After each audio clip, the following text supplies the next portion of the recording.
Hay un lugar donde el océano es más inmenso que en cualquier otra parte.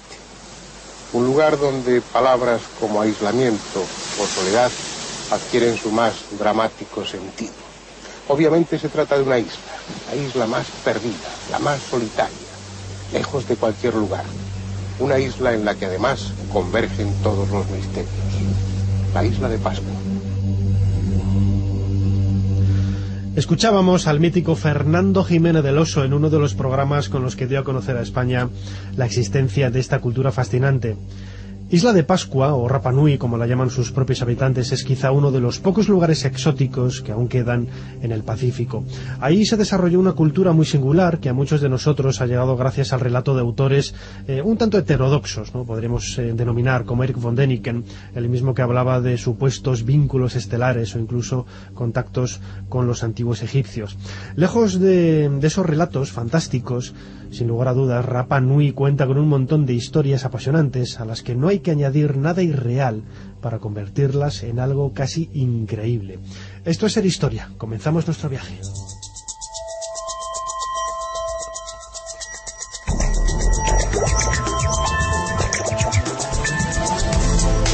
Bienvenidos a Ser Historia. Isla de Pascua es uno de los lugares con más encanto del Pacífico. En nuestro programa de hoy intentaremos resolver algunos de sus misterios.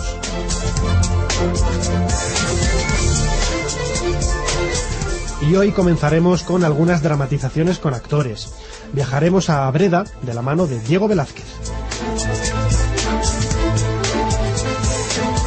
Conoceremos a María Cazalla, iluminada y alumbrada, una de las herejes más destacadas del siglo XVI. Y si tenemos tiempo, lo intentaremos. Fermín Agustí y Alba Morales nos traerán sus secciones con efemérides, noticias, exposiciones y libros. Soy Nacho Ares y les doy de nuevo la bienvenida a Ser Historia. ¡Empezamos!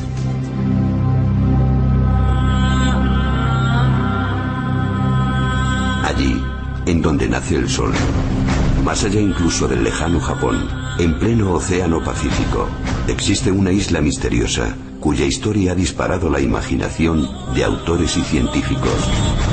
Isla de Pascua o Rapa Nui, tal y como es conocida por los indígenas, es uno de los últimos enclaves de la Polinesia.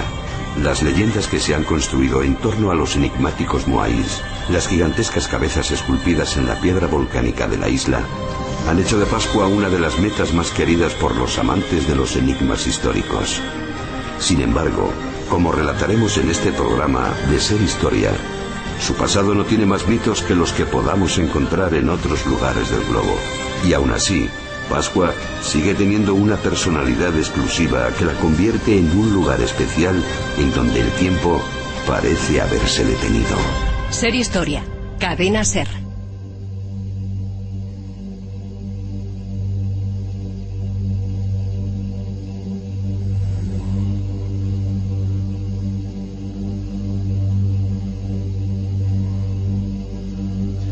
Hoy viajamos en Ser Historia hasta el ombligo del mundo, una isla situada en pleno corazón del Océano Pacífico, llena de misterios, de historia y por supuesto también llena de muchísima arqueología. Por ejemplo, su enigmática escritura, los gigantescos moais, que es quizás el referente más cercano a nosotros por la iconografía que ha llegado a través del cine o de la televisión. Son esos pequeños detalles que nos hacen vincular la isla de Pascua con un momento histórico lejano, no tan lejano en el tiempo, pero quizás sí lejano desde el punto de vista físico y sobre todo desde el punto de vista del exotismo que rodea a todo lo que podemos encontrar en esta isla. Alejandra Guerra, bienvenida a Ser Historia. Hola Nacho, encantada de estar aquí, un placer. Alejandra es arqueóloga, nos atiende desde la cadena Ser en Barcelona, a quien tenemos que agradecer también el aporte de Juli, el técnico que nos está ayudando en estos minutos. Alejandra, ¿dónde está exactamente Isla de Pascua? La Isla de Pascua está en el medio del Océano Pacífico, es la isla más aislada del mundo. Está a unos 2.700 kilómetros del continente americano y otro tanto de las islas pobladas más cercanas, que son el archipiélago donde está Tahití. Así que, como quien dice, realmente es Pepito de Genua, el ombligo del mundo. Además hay que decir que Bueno, el propio nombre, como acabas de mencionar, hace referencia a ese aspecto tan singular, ¿no? De la anatomía humana, el ombligo del mundo. Sin embargo, el nombre con el que nosotros lo conocemos, Isla de Pascua, ¿de dónde viene?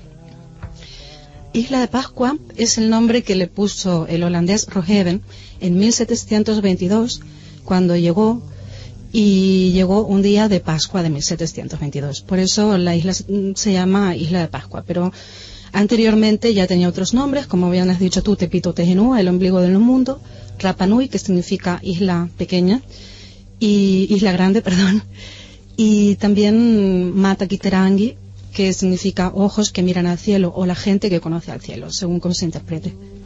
Rapa Nui precisamente es el nombre con el que se sigue conociendo, por lo menos los indígenas, sí, ¿no? Las personas que allí viven. Hay que decir que esta isla administrativamente depende de Chile, pertenece a Chile, pero tú has estado viviendo allí mucho tiempo, has estado trabajando allí. Ellos, muy chilenos, no se sienten, ¿no? No, de hecho normalmente ellos dicen que viven en Hangaroa, que es la capital, y en el país Nueva Zelanda. Muchos ahora están diciendo eso porque prefieren pertenecer a la Polinesia que no a Chile. Además, en este momento realmente ahora más que nunca se está viviendo una coyuntura súper complicada allí. Están más que nunca reclamando sus tierras, las tierras que les fueron usurpadas a partir del siglo XVII, cuando llegaron siglo XVIII, cuando llegaron los primeros misioneros y navegantes que se establecieron allí, pero sobre todo a partir del 1888, que se anexaron a Chile y les fueron definitivamente usurpadas las tierras. ¿Cuándo fue poblada por primera vez la isla? Bueno, no hay fechas exactas, hay bastantes controversias respecto a este tema. Hasta hace unos 20 años las fechas que se manejaban eran las que habían arrojado las excavaciones desarrolladas por Thor Heyerdahl, el conocido noruego, en los años 50. Y él había manejado fechas en torno a los 400 o 500 años después de Cristo. Pero a partir de los años 60 llegaron otros arqueólogos como, por ejemplo, Malloy, Love, Christopher Stevenson, muchos norteamericanos y algunos franceses, y hicieron algunos estudios un poco más científicos, y las fechas que se están manejando están en torno a los 800 o 900 después de Cristo. Antes, en la entradilla, decía que quizá el elemento más conocido, ¿no? el icono prácticamente con el que todos identificamos Isla de Pascua cuando nos hablan de ella, cuando lo vemos en alguna imagen, son los conocidos Moai. ¿Exactamente qué son los Moai? Bueno, los Moai, en principio está bastante aceptada la idea de que sean imágenes de los antepasados de los Rapa Nui, no de los dioses. De hecho, cuando uno le pregunta a los ancianos, a los viejitos de la isla, ellos todavía, algunos de ellos, los más viejitos, les llaman Aringa Ora o Tetupuna, que significa literalmente el rostro viviente de los antepasados. Por lo tanto, pues de aquí podríamos inferir que realmente ellos lo que querían era esculpir las imágenes de sus antepasados. Es curioso, corrígeme si me equivoco, no recuerdo si todos ellos, salvo unas poquitas excepciones, están dando la espalda al mar o mirando al mar, ¿no? La mayoría de los que están en la costa, porque en realidad, digamos, hay 900, más o menos en torno a los 900 Moai en toda la isla, pero solo 100 están alrededor sobre las plataformas o ahu, que se llaman, y de estos 100 que están, digamos, bordeando toda la costa de la isla, todos están de espaldas al mar. Están mirando hacia el centro de la isla, como protegiendo a la isla. Y solo hay uno, que es el Ahu Akidi, o los 7 Moai que le dicen ellos, que está mirando hacia afuera, hacia el mar, se supone, donde estaba la isla originaria de donde llegó Hotumatua, o sea, Hiva. Y solo ese Ahu Moai, que tiene 7 Moai encima, esa plataforma, los Moai están mirando hacia el mar. Todos los otros están mirando hacia adentro, hacia la isla. ¿Se ha conseguido saber cuál es la razón que les llevó a los antiguos habitantes de Rapa Nui a colocarlos en esta posición? Bueno, nos movemos siempre en terrenos muy especulativos, como sabes, ¿no? Porque en realidad las leyendas y las tradiciones orales en Rapa Nui son muy fragmentarias porque, como saben muy bien, la población por allá por el siglo XIX quedó muy diezmada. De casi 20.000 habitantes que llegaron a ver en la isla, nos quedamos con 110 o 111. Entonces, todo lo que son leyendas y tradiciones orales llegaron a nosotros de manera muy fragmentaria. Pero en realidad se habla de lo que, bueno, ya te comenté, ¿no? Que a través de los ojos que ponían en los moai, ellos emanaban el mana, ese poder mágico que se suponía que tenían, y de esa manera protegían a los habitantes de la isla de intrusiones foráneas. Uh-huh. El propio aspecto físico de los moai es muy característico, con esa nariz recta, esas caras alargadas.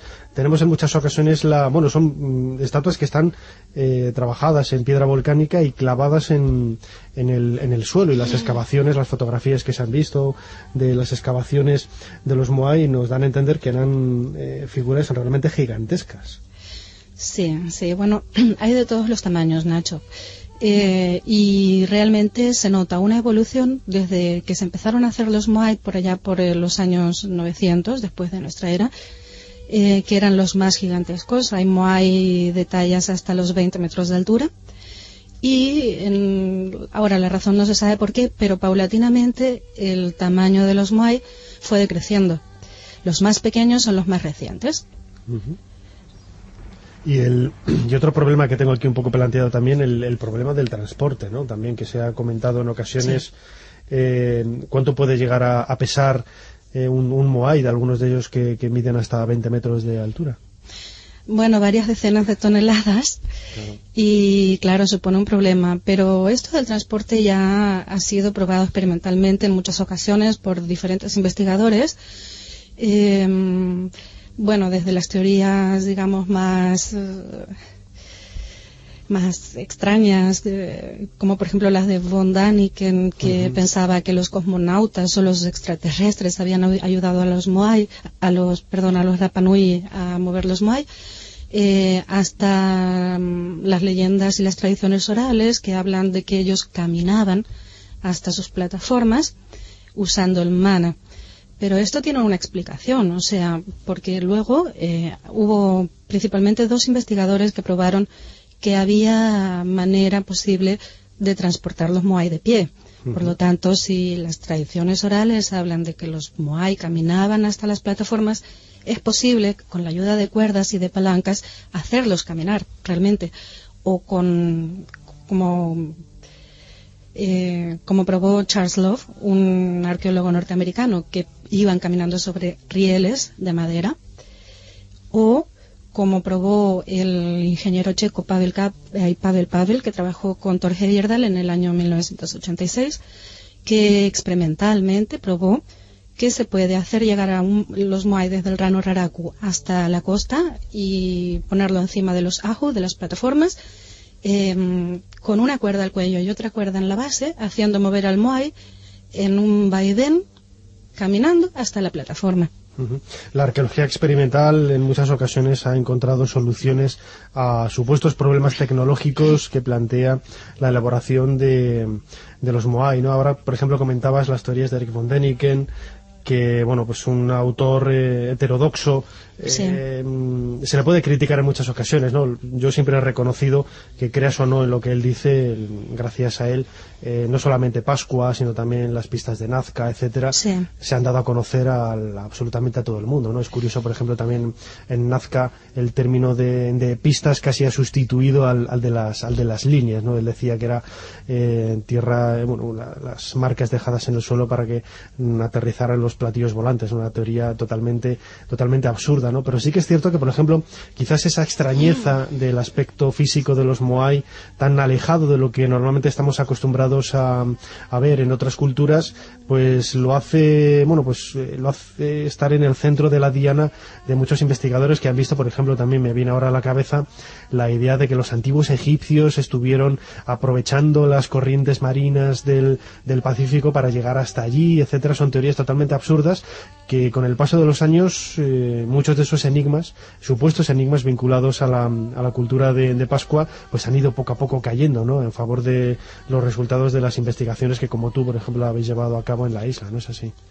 Sí, Nacho, es cierto que son un poco absurdas esas teorías, pero como tú bien dices, digamos que ha servido como punta de lanza para continuar con las investigaciones y para despertar el interés de la gente y despertar el interés de otros investigadores que sí han hecho estudios más científicos y han podido desvelar un poquito todos esos misterios del pasado, ¿no?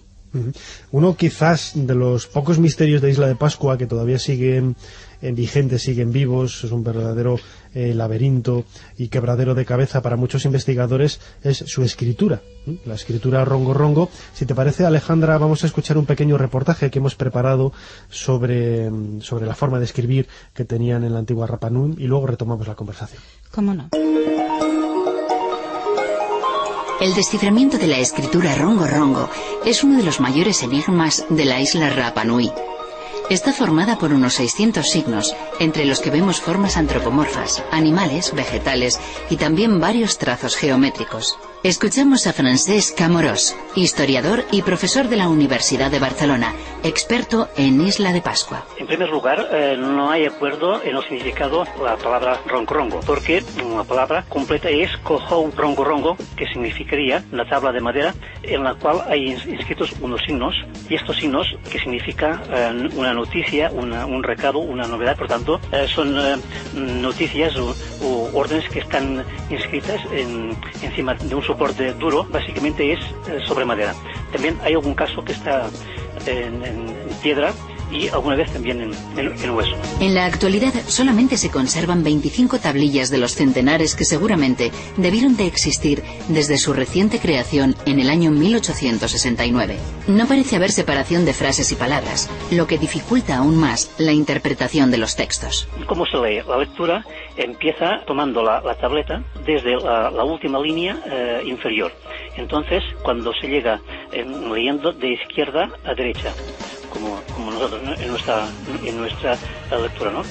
Al llegar al final de la línea hay que dar la vuelta, hay que rotar toda la tableta y seguir leyendo, porque la línea superior a la inferior está invertida, que es lo que se llama escritura bustrofedon. Una teoría señala que la aparición tardía de la escritura en Rapa Nui se debe a la imitación de los manuscritos españoles y su adaptación a la naturaleza propia que rodeaba al mundo indígena de la isla. Ser Historia, con Nacho Ares.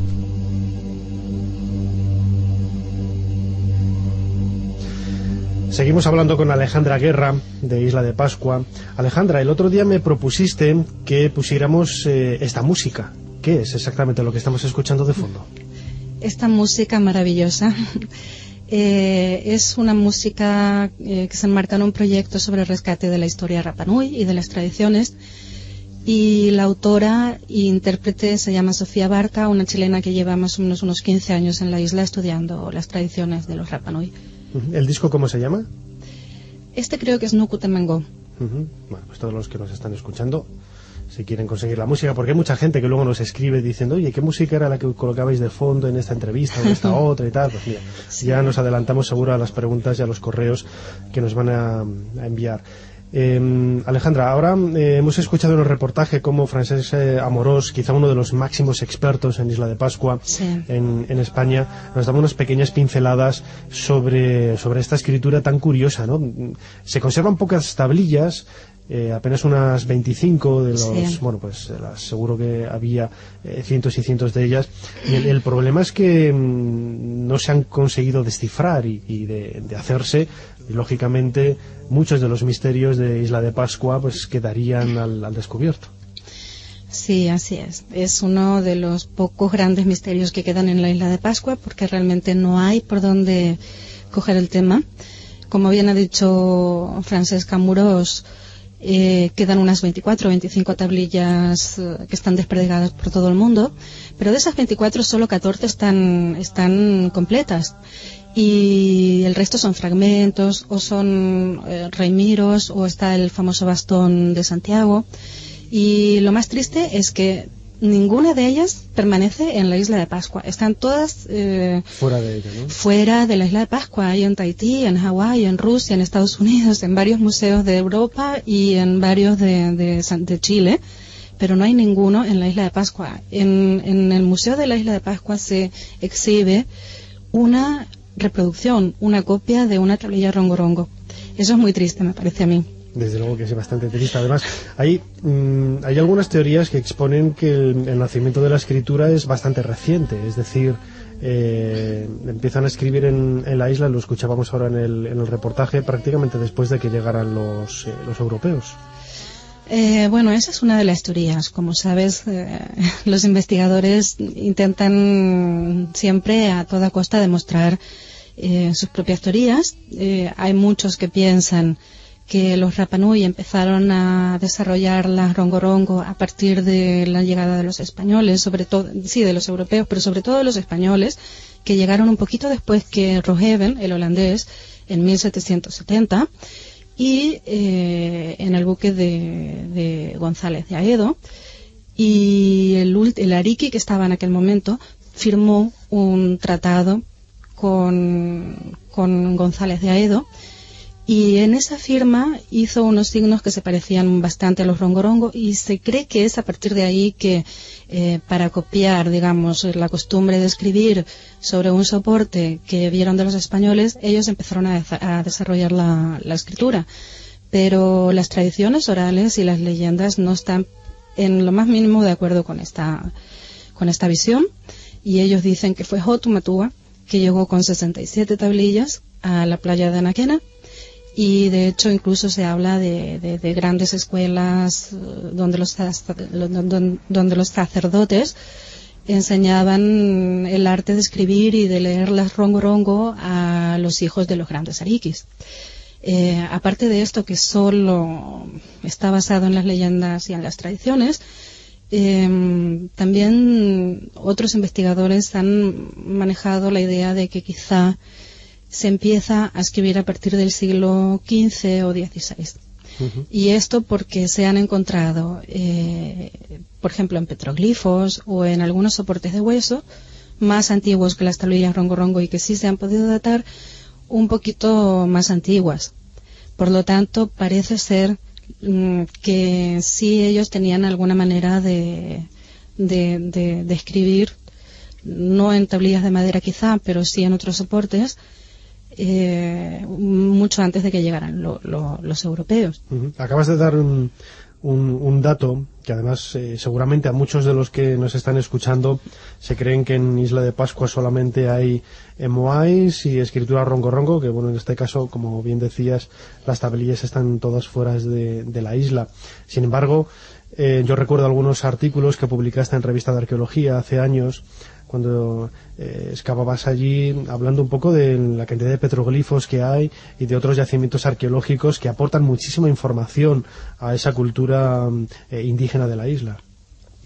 Muchísima. Lo que pasa es que, claro, digamos que las estructuras más vistosas, más extravagantes para nosotros, para los ojos de los europeos, son los moai, es lo que más se conoce, ¿no? Y de hecho la isla se identifica con ello. Pero en la isla hay muchísimas otras estructuras arqueológicas, está plagado de petroglifos por todos lados, y además hay estructuras domésticas de piedra. Hay gallineros que se llaman jaremoa, ellos tenían pequeños invernaderos que les decían manabay, hay pipijoreco, hitos demarcatorios que señalaban los límites entre los diferentes territorios de las diferentes tribus. Hay crematorios, hay tupa, que son los observatorios astronómicos, hay casas, jarepaenga, jareoca, jarevaca, está lleno de estructuras por todas partes. Estamos hablando entonces de una sociedad bastante sofisticada, ¿no? Sobre todo por esto que comentabas de los espacios dedicados a la observación astronómica. Me imagino que también un poco relacionado con su religión. Todo esto nos ha ayudado un poco a conocer detalles más allá de la arqueología, es decir, más allá de los objetos materiales que podrían haber dejado y nos han legado con el paso del tiempo. Conocemos un poco cómo era la estructura de estas tribus, de estos poblados, etcétera. Por supuesto. como, bueno, has mencionado los conocimientos astronómicos, realmente los Rapa Nui, como todos los antiguos polinésicos, eran expertos conocedores del cielo y expertos astrónomos. Y de hecho, en la isla de Pascua están estos tupa, que son en los observatorios, y podríamos incluso relacionar el tema que hablamos antes de las rongorongo con esto, porque hay muchos rongorongo que presentan signos cuya morfología se parece bastante al Sol, a la Luna, a los planetas, con lo cual, a partir de estos descubrimientos, hubo varios investigadores, lingüistas y antropólogos que han intentado, bueno, están todavía en el esfuerzo de intentar demostrar que algunas de las tablillas son registros de observaciones astronómicas o datos para la navegación, ese tipo de datos. Qué curioso, la verdad es que nos estás descubriendo un montón de datos que yo por lo menos desconocía completamente. Y en el caso, por ejemplo, de los petroglifos, ¿son similares a los que podemos encontrar en la prehistoria de Europa? ¿Son elementos geométricos? Has comentado que en algunos aparecen incluso signos, ¿no?, de la escritura rongo-rongo. ¿Cómo son estos petroglifos? Bueno, la verdad es que signos similares a los de la escritura rongo-rongo aparecen solo en el interior de una cueva que es bastante inaccesible, que se llama la Ananeru, la cueva de las vírgenes, y en esta cueva sí que se han descubierto petroglifos grabados cuyos signos son bastante similares a los signos que aparecen en las Kohau rongo-rongo. Pero en general los petroglifos más significativos representan al dios Makemake, representan la ceremonia del Tangata Manu, del hombre pájaro, aquella famosa ceremonia que aparece tanto en la película de Kevin Costner, Rapa Nui, y Komari, algunos pájaros, algunas aves, algunos peces, animales acuáticos, ese tipo de iconografía. Imagino que el trabajo, por todo lo que nos estás contando, sigue en plena ebullición, ¿no? Se continúan realizando allí excavaciones arqueológicas y la información poco a poco va siendo publicada y aportando nuevos datos. Sí. Todo lo que son trabajos en el arte rupestre son llevados a cabo sobre todo por una norteamericana que se llama Georgia Lee, pero también hay mucha gente que está aunando esfuerzos por saber algo más sobre los Moai. La investigadora por excelencia de esto es otra norteamericana de la Universidad de Los Ángeles que se llama Joan Van Tilburg, y ella en este momento está llevando a cabo un proyecto, está desarrollando un proyecto que empezó en el 2010 y está excavando por primera vez en la ladera interna del volcán del Rano Raraku, que es donde se hacían los Moai. Ella está excavando allí 2 Moai que son espectaculares porque tienen en la espalda y en los brazos unos petroglifos súper complejos, como no se habían visto hasta ahora. O sea, habían aparecido otros Moai con petroglifos, uno de ellos está en el British Museum en Londres y el otro está en la propia isla, pero con esta complejidad no se habían encontrado todavía. Digamos que es la primera vez que se excava de forma científica en la ladera interna del Moai. Y están descubriendo, aparte de que tienen petroglifos en la espalda y en los brazos, se han encontrado cosas como, por ejemplo, un huevo, bueno, como una bola con forma de huevo, de un pigmento rojo, que nos podría hablar, nos podría decir mucho más sobre las ceremonias y los rituales que eran llevados a cabo en el Rano Raraku, porque hay muchos estudios últimamente que están arrojando la idea de que el Rano Raraku era más que una simple cantera de los Moai, sino que era un centro ceremonial donde se llevaban a cabo rituales, donde ellos pensaban que había cierta magia, y el hecho de que se haya encontrado este pigmento que se conoce que se usaba para rituales en ese sitio, nos podría dar algún indicio más que apoye esta teoría. Y hay otros trabajos que se están haciendo desde la University College of London y desde la Universidad de Manchester en Inglaterra, que también están apoyando esta idea. Ellos, siguiendo los trabajos de Catherine Routledge, que fue en en 1914 a la isla de Pascua, quieren intentar demostrar lo que ella ya decía basándose en la tradición oral, porque ella habló mucho con los Rapa Nui. Entonces están haciendo análisis geofísicos que están mostrando que en los alrededores cercanos, así 1 metro, 2 metros, de todos los moai o de muchos moai que están, entre comillas, abandonados por la isla, están asociados con plataformas, con ajo de piedra, lo cual significaría que esos moai no fueron abandonados fortuitamente en esos sitios, sino que fueron puestos ahí. ¿Y qué significaría esto? Que todos estos sitios donde hay moai por toda la isla, entre el Rano Raraku donde se manufacturaban hasta la costa, están indicando caminos ceremoniales.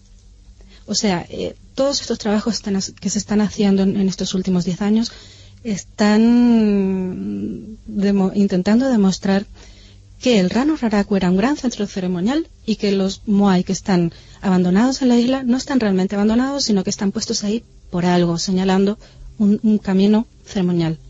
Y esto es muy, muy importante, muy interesante. Como vemos, es mucho lo que queda por descubrir en relación a la isla Rapa Nui, a Isla de Pascua en el Océano Pacífico. Una pequeña introducción al tema. El tema lo tocamos por primera vez en la primera temporada de Ser Historia. Hoy lo hemos querido abordar con un poco más de profundidad junto con Alejandra Guerra, que es arqueóloga y que nos ha atendido desde la cadena SER en Barcelona. Alejandra, muchísimas gracias por haber compartido con nosotros tu pasión por la arqueología y sobre todo tu pasión por Isla de Pascua. Gracias a vosotros, Nacho, un placer estar aquí. Leonardo, te queda mucho para acabar. Señora, por favor, no se mueva tanto, que no acabamos nunca. Es que estoy cansada, llevo aquí horas sin moverme mano sobre mano. Madonna Lisa del Giocondo, solo una última sonrisa. No es más que un pequeño esfuerzo para luego pasar a la historia del arte. Ser Historia con Nacho Ares. Descubre todo lo que nunca imaginaste de la historia. La madrugada del sábado al domingo en la cadena SER. Cadena SER. Escucha con nosotros la vida. Alba Morales nos trae esta semana las efemérides de la historia.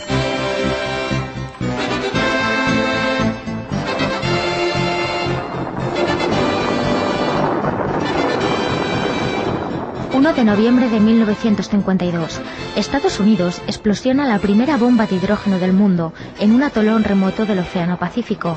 La bomba termonuclear convierte en polvo una isla entera, con lo que el mundo vivirá bajo el terror permanente de la amenaza de una guerra atómica.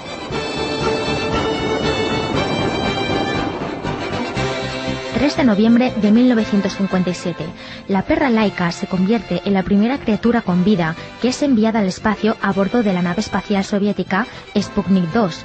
Laika morirá a las 7 horas después del lanzamiento. Sin embargo, su muerte no será en vano y su experiencia servirá para alcanzar el objetivo de lograr vuelos espaciales tripulados. Yo, Barack Hussein Obama, juro solemnemente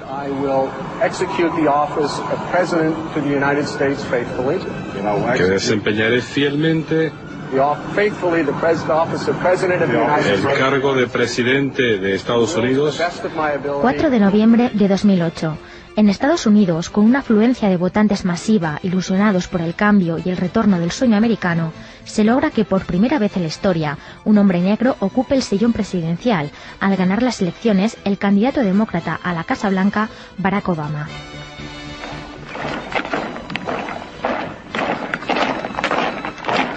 7 de noviembre de 1936. En plena Guerra Civil Española, las tropas nacionales del general Franco llegan a la ciudad universitaria, a las puertas de Madrid. Las brigadas internacionales intervendrán en defensa de la capital. La resistencia a la ocupación durará casi 2 años y medio, hasta su caída definitiva el 28 de marzo de 1939.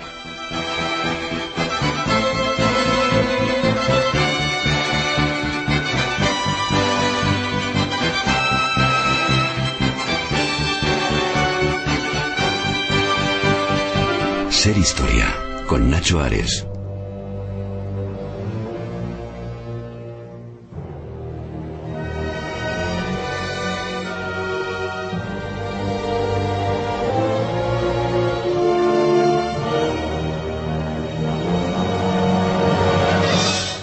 A lo largo del siglo XVI y parte del siglo XVII, los alumbrados o iluminados fueron quizá una de las sectas más extendidas por Castilla, verdaderos herejes, una piedra en el zapato de Carlos V, de Felipe II, Felipe III y también durante el reinado de Felipe IV.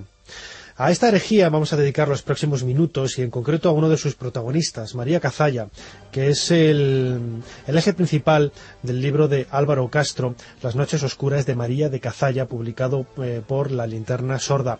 Álvaro Castro, bienvenido a Ser Historia. Hola, ¿qué tal? ¿Quiénes eran los alumbrados en concreto? Pues bueno, es un término un tanto complicado de definir porque atraviesan distintas etapas, ¿no? No solo mismo los alumbrados de Carlos V que los de Felipe II III. En concreto los de María de Cazalla, bueno, es el primer grupo que se extiende, como ha dicho, por Castilla, sobre todo la zona de Toledo, Guadalajara, y en principio es un movimiento de tipo místico, espiritual, que apuestan por una religión interior y bastante críticos con los formalismos, por decirlo así, de la Iglesia y la ortodoxia católica. ¿Por qué se les llamaba alumbrados o iluminados? Sí, es un término que más bien se les adjudica desde fuera, es decir, ellos a sí mismos no se autodenominaban alumbrados, y ese término que se venía usando ya desde la Baja Edad Media, pues bueno, hace referencia, digamos, a personas que tienen una vivencia especial de la fe, remite también al tema místico, ¿no?, de la iluminación por Dios. De alguna forma se les consideraban a personas que habían alcanzado cierta santidad, y de hecho una de las ideas que ellos promueven es que cualquiera puede alcanzar la santidad, puede ser alumbrado, ¿no? Ellos, por ejemplo, ponen el modelo de San Pablo, ¿no? Uh-huh. En este contexto histórico destaca la figura de María de Cazalla. ¿No es así? ¿Fue quizá el máximo exponente de esa primera etapa que mencionaba? Bueno, hay un grupo de distintos personajes, entre ellas María de Cazalla es uno de los líderes, ¿no? Hay otras mujeres como Isabel de la Cruz, o algún franciscano, como el hermano de María de Cazalla, Juan de Cazalla, y algún otro como Pedro Ruiz de Alcaraz, pero sí, María de Cazalla se puede considerar una de las líderes, que curiosamente son mujeres, ¿no? Mujeres que de alguna forma también compiten en ese liderazgo. Uh-huh. Entonces, en ese sentido, aparte de que posiblemente sea la más interesante de todos ellos, por lo menos de este primer grupo de la zona de Guadalajara, Toledo. ¿Cómo llegaban a la gente? Es decir, ¿tenían sus pequeños corpúsculos, reuniones, grupos? Sí, ellos se reunían. Se sabe más o menos que en torno a 1512 ya empiezan a reunirse y digamos que celebran conventículos bastante abiertos. Por ejemplo, María de Cazalla, digamos que podemos decir que se dedica a la predicación en algunos pueblos de la zona de Guadalajara, por ejemplo Pastrana, y llegan a las capas más populares, es decir, tenemos escenas de María de Cazalla hablando en grupos de mujeres en una cocina o en una romería, pero por otro lado también estaban bastante apoyados y, digamos, protegidos por alguna parte de la nobleza, y en algunos palacios de la nobleza, por ejemplo el Palacio de los Mendoza en Guadalajara, también celebraban reuniones. En esas reuniones, pues bueno, se leía algún pasaje de la Biblia, algún texto de teología, y se comentaba algún texto de Erasmo, también hacia María de Cazalla. Es curioso que, como acaba de mencionar, algunas familias nobiliarias importantes, como la familia Mendoza, quizá una de las más destacadas en esta época en Castilla, los protegía, pero bueno, sin embargo la Inquisición iba únicamente contra estos protagonistas, ¿no?, contra María de Cazalla y el resto de alumbrados, dejando un poco de lado a estas familias. Sí, exactamente. Es un tema bastante complejo, ¿no?, de analizar, porque también se da el hecho de que gente como María de Cazalla venía de familias judías, de familias judío-conversas, pero claro, este tipo de familias, como se sabe, habían conectado muy bien en algunos estratos tanto de la corte, de la corona, bueno, de las dos coronas o de la nobleza. Y también hablamos de una nobleza muy preocupada por cuestiones, por ejemplo, humanistas, ¿no?, como en el caso de los Mendoza, bastante abiertos a recibir ideas nuevas y a tener planteamientos bastante heterodoxos en algunos casos. Y después la acción de la Inquisición, pues también es bastante interesante de ver, ¿no?, cómo la Inquisición ataca a estas familias, que algunas veces pertenecen a apoyos económicos importantes de la nobleza, pero no a la nobleza directamente. Claro, hablamos de una nobleza muy importante, que no es fácil de encauzar o fácil de tocar, ¿no? Entonces, digamos que la Inquisición en algunos casos se ve que toma la estrategia de atacar a sus bases, ¿no? Por ejemplo, a estas familias de origen converso que eran bases administrativas, económicas de ellos, ¿no? Y, por supuesto, claro, también para controlar el celo de celo religioso, ¿no? La ortodoxia. Es un tema, ya digo, un tanto complejo, pero bastante interesante, ¿no? Que revela bastantes claves de esa época. ¿Cómo actuó la Inquisición contra María Cazalla? Sí, la Inquisición empieza a perseguir a los alumbrados a partir de 1525.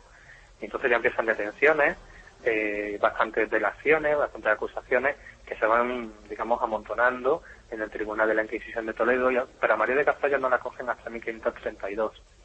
Entonces, entre 1532 y el 34, durante 2 años, ella es sometida a un proceso judicial, un proceso inquisitorial, en el que salen a la luz acusaciones contra ella que habían estado amontonando desde 1519, mucho tiempo antes. Este proceso acaba en la tortura de María de Cazalla y en una condena por sus proposiciones, ¿no? Por herejes. Y a pesar de que la Inquisición aniquilara a María Cazalla, el movimiento de iluminados, de alumbrados, continuó extendiéndose en el tiempo y también expandiéndose en la geografía, ¿no? El movimiento siguió, lo que pasa que con características distintas. Es decir, este movimiento, en principio, en el caso de Cazalla y estos alumbrados de Toledo, tiene un carácter muy espiritual, humanista, místico, y después derivan hacia posiciones más libertinas. Entonces, muy bien, es un poco complejo, ¿no? Por ejemplo, en Andalucía, pues, pero las características que encontramos son distintas. Es decir, la Inquisición lo sigue llamando alumbrados, pero son diferentes.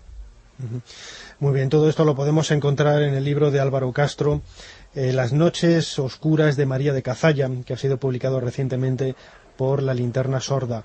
Álvaro Castro, profesor de filosofía, historiador, experto en la Edad Moderna, muchísimas gracias por habernos atendido aquí en Ser Historia. Muchas gracias a vosotros, es un placer. Ser Historia. Cadena Ser. Con Nacho Ares.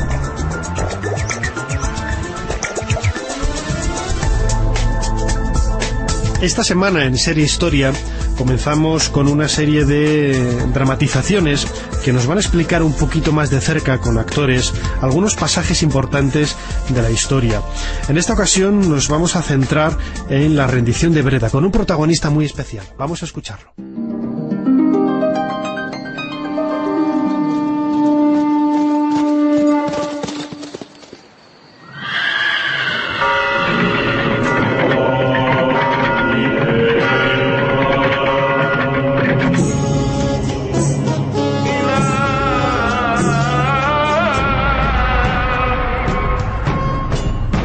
Ser Historia presenta La rendición de Breda.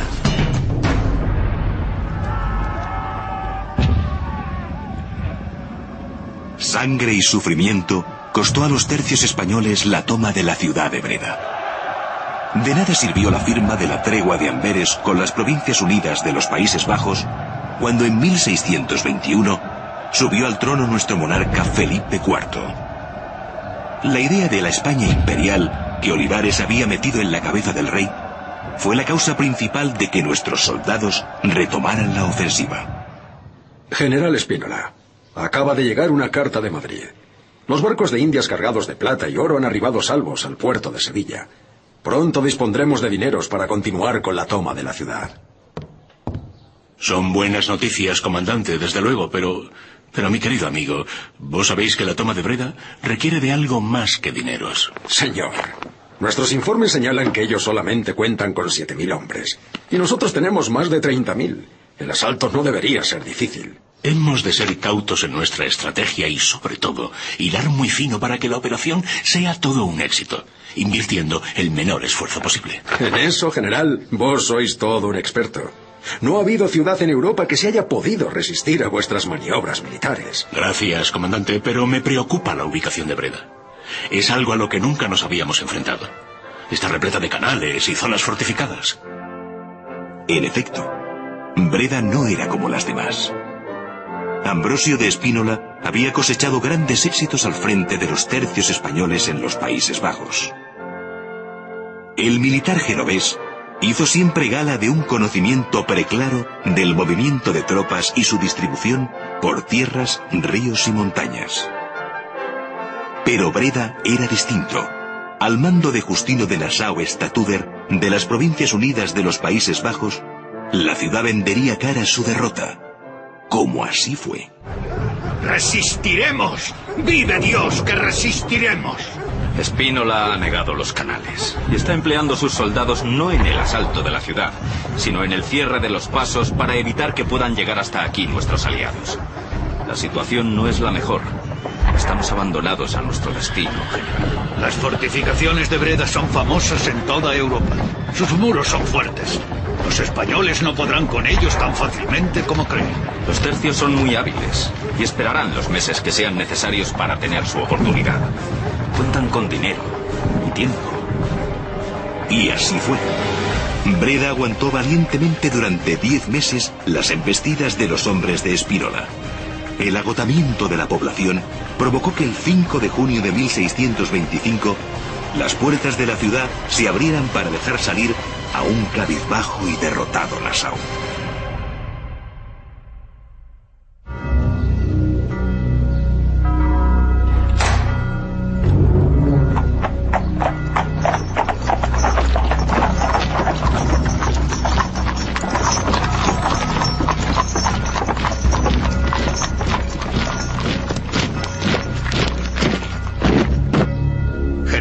Spínola, aquí le hago entrega de las llaves de la ciudad. No es necesario que os postréis, Nassau. Habéis luchado y resistido como verdaderos valientes. El armisticio será justo con vuestros hombres. Es un honor haber luchado contra vos. Aunque he de decir también que la guerra no acaba aquí.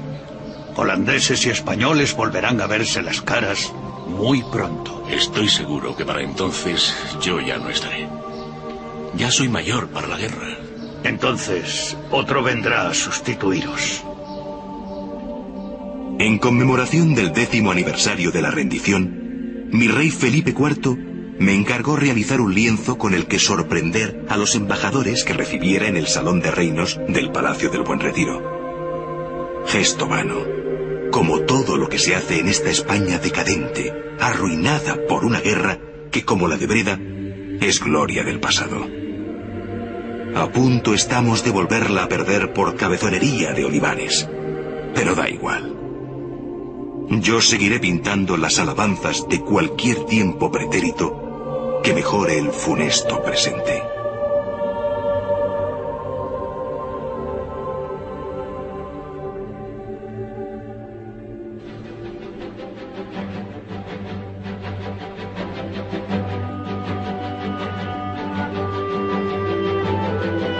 Fermín Agustí nos trae la agenda de esta semana. Comenzamos en Burgos, donde se puede ver la exposición Desde Iberia hacia Siberia en el Museo de la Evolución Humana y en donde se han reunido 40 piezas y varias réplicas relacionadas con el hombre prehistórico, cedido por 18 museos europeos, entre ellos varios de los museos provinciales de Castilla y León, el Museo Arqueológico Nacional y varios museos de Francia y Alemania, que han colaborado en la organización de esta exposición temporal que pretende divulgar la figura de los neandertales. Entre las figuras destaca una escultura de un niño que se puede ver por primera vez en España y que ha sido realizada por la especialista francesa en réplicas científicas Elisabeth Deines.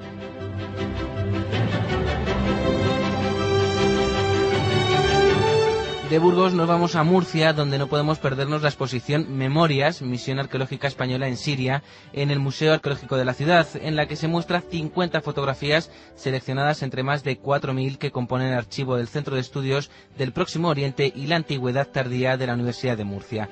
La muestra se divide en 6 espacios dedicados a la recepción, contexto, vida cotidiana, trabajo, musealización y misión cumplida, donde se recogen las conclusiones de la excavación.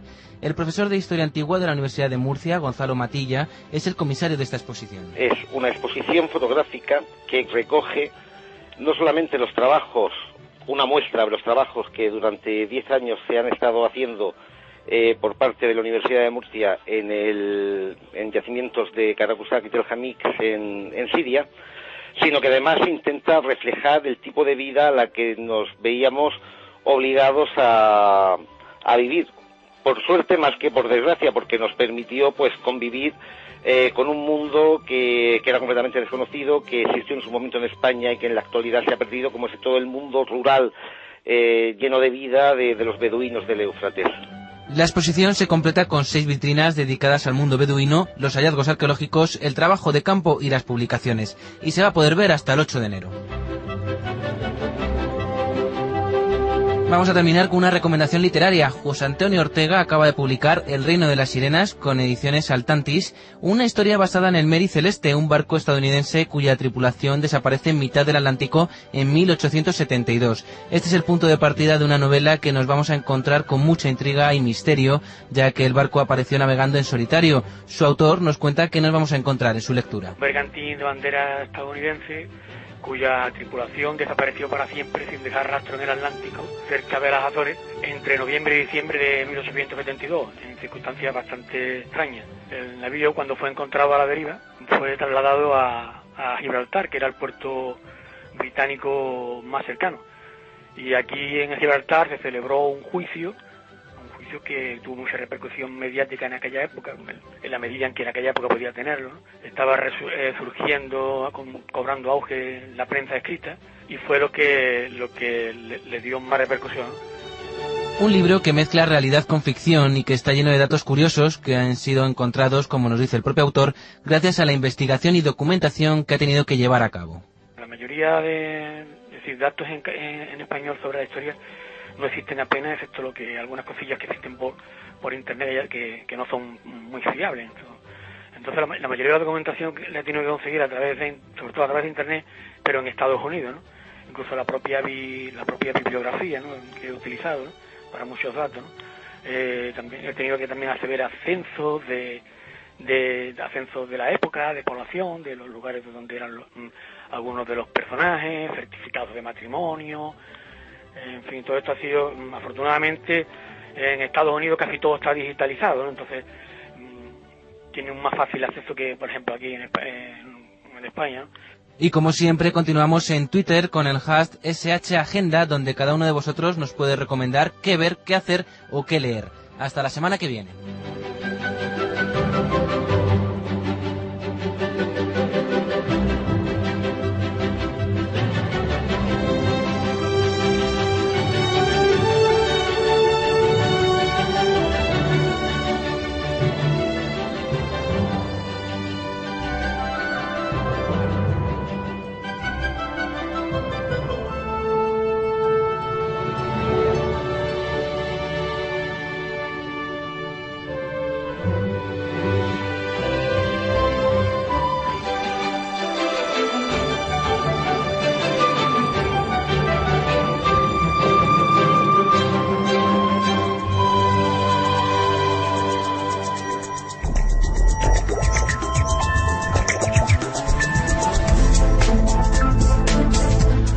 Hasta aquí la hora que hemos tenido hoy de nuestro programa de Ser Historia.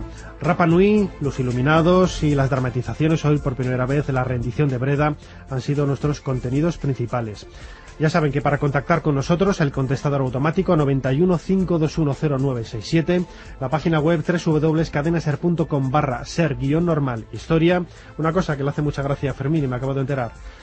El carralibro, www.facebook.com/serhistoria, el correo electrónico serhistoria@cadenaser.com y el Twitter @serhistoria. Todo ello cuando quieran dejarnos sus opiniones, temas, propuestas, etcétera. Fermín Agustí ha estado en la producción del programa, Julio López y Salomé Larrucé han puesto la voz a los reportajes, María Belchi ha estado en la selección musical, Carlos Llanos ha estado a los mandos de esta máquina del tiempo y Enrique Hernández en la edición de audio. Delante del micrófono y en la dirección, vuestro humilde servidor, Nacho Ares. Les dejamos con las noticias y luego aquí más cosas en la cadena SER. Hasta la semana que viene.